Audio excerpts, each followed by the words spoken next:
Yes, to be very clear, Pastor Harvey Drake says that his church was not targeted in this incident. However, he is taking this time to emphasize that what happened will not affect the very important community work his church is doing.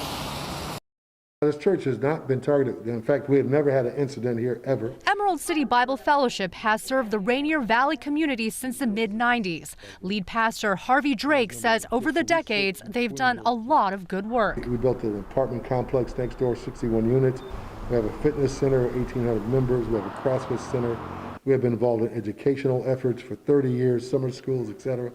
And then we support groups who do things that we can't do. So when he got the news of the shooting, his heart sank. And we were just shocked that a murder would happen in our church, in our sanctuary. Seattle police are still investigating, saying someone walked into a meeting at the building Wednesday and opened fire, killing a man before leaving. Pastor Drake says a separate group was using the facility for a meeting when the shooting happened and has no connection to the church. That group, Community Passageways, was unable to tell us who the victim is, but says in part, our team, participants, and community are actively working together to begin a journey of collective healing as we mourn for the family and loved ones that were impacted by this tragic event.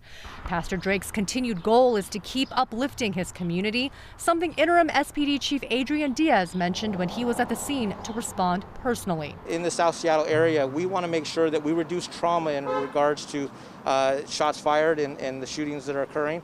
So I'm here for that reason. Did you appreciate that?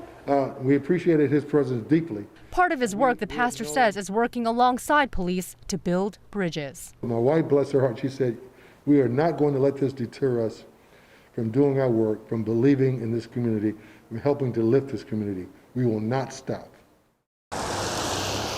Now, at last check with Seattle police, they have identified a suspect. However, no word yet on any arrests. Live in Seattle, I'm Christine Pei, King 5 News. Christine, thank you.